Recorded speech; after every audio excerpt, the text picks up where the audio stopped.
এনসিপিকে গুপ্তকেশের সঙ্গে তুলনা করছেন গ্রাম বাংলার মানুষেরা। এনসিপি হচ্ছে কচি বাল, কিন্তু বালেদের বারবারন্ত হইলে চুলকানি শুরু হবে। দুধ আবাল দিয়ে কি আর হাল চাষ হয় বাপু? আসন্ন নির্বাচনে জামায়াত ও বিএনপিকে ঘিরে আশার আলো দেখছেন ফেনী শিক্ষকেরা। মাসে চাঁদে একটা ডাইলও জোটে না। আমরা কি ডাইল খাবো না? আমাদের কি বিচি খেয়ে জীবন কাটবো? আশা করছি জামাত বিএনপি আইলে সব ঠিক হয়ে যাবে। কবি বলেছেন, গিয়েছে যে দিন একেবারেই কি গেছে, কিছুই কি নেই। সবাইকেই শেষ পর্যন্ত রোল মডেল মানলেন ভোল পাল্টানো এনসিপি নেতারা। তো কিছু করে হাসিনারে ফালাই দিলাম, তার একটা ইনসাফ মতো মজুরি তো আমাদের পাওয়া উচিত। সিনা ও তার সাঙ্গপাঙ্গরা 16 বছরে যা কামিয়েছেন তা 2-3 বছরের মধ্যে করতে পারলে তবেই না আমাদের সার্থকতা। আদর্শের মৃত্যু নেই, হাসিনা অস্ত্র গেছে, এসেছে নতুন নতুন হাসিনা, তাদের ছেড়ে দিতে হবে।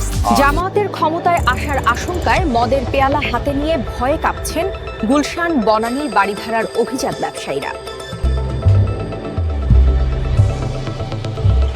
ইদানিং পান করেও সুখ পাচ্ছি না। জামায়াত কিভাবে পুঁজিবাদী সমাজে ইসলামকে অন্তর্ভুক্ত করবে তা আমি বুঝতে পারছি না। তারা ক্ষমতায় এসে যদি মাল খাওয়া বন্ধ করে দেয়, তাহলে ক্লায়েন্ট চলে যাবে অন্য দেশে। পুঁজিবাদী সমাজে মদ আর নারীবাজি বন্ধ করা মানে নাচতে নেমে দেশের সেবায় সুন্দরী তরুণীদের এগিয়ে আসার আহ্বান জানিয়েছেন এনসিপির টকবগে তরুণ নেতারা। যৌবনের যে ধর্ম তা তো আমরা অস্বীকার করতে পারি না। আমাদের নেতারা কামাচ্ছেন, ভালো খাচ্ছেন যাচ্ছেন, গতরে সিমেন্টও জমা হচ্ছে। এই অবস্থায় দেশপ্রেমিক সুন্দরী তরুণীদের এগিয়ে আসা উচিত। জুলাইয়ের পর তাদের ইনপুট চলছে নিত্যদিন, কিন্তু আউটপুট হচ্ছে না। সব ধরনের চুরিচামারিতে সর্বদলীয় ঐক্যে পৌঁছেছেন বিএনপি, এনসিপি, জামায়াত ও ইসলামী শাসনতন্ত্র আন্দোলনের সিলেটের নেতারা। আপনারা দেখেছেন কতটা সুন্দরভাবে আমরা পাথর গায়েব করেছি।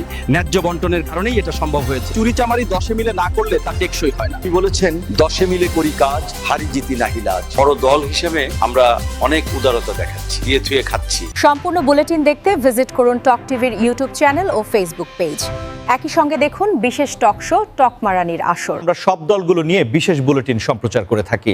সাবস্ক্রাইব বা ফলো বাটনে ঠাপ দিন, কারণ টক টিভি কাউকেই ঠাপায় না। মিস্টার তারেকের পোস্ট থেকে এটা স্পষ্ট যে তার বিচি অন্য কারো হাতের মুঠোয়। ভারত আমাদের ফেন্সিডিল খাইয়েছে, পাকিস্তান আমাদের খাওয়াবে হেরোইন। বাংলাদেশি হিসেবে আমাদের এখন হিসাব করতে হবে কার কাছে মারা খেলে কম ব্যথা লাগবে। পৃথিবীর একটা দেশ দেখাতে পারবেন যেখানে কোনো দল দেশের স্বাধীনতার বিপক্ষে যাওয়ার পরও দেশটিতে রাজনীতি করছে? কোন সভ্য দেশে এটা কল্পনা করা যায়? আওয়ামী লীগ ও জামাত দুটো দলই একই চরিত্রের। গণহত্যার সঙ্গে জড়িত থেকেও জাতির কাছে ক্ষমা চাইতে এদের গোয়া চুলকায়। জনগণ টাকা মানে মাল চায়, কর্মসংস্থান চায়, অর্থনীতির উন্নতি চায়, আইন শৃঙ্খলার উন্নতি চায়। রাজনীতি, দর্শন, বয়ান এসব ধুনফুন আপামর জনগণ চোদে না। দর্শক, অভিজ্ঞতায় চুলবাল পেকে যাওয়া টক মারানিদের পাকা পাকা কথা শুনতে হলে সাবস্ক্রাইব বাটনে ঠাপ দিন। আর দেখুন টক টিভির নিয়মিত বুলেটিন, কারণ টক টিভি কাউকেই ঠাপায় না।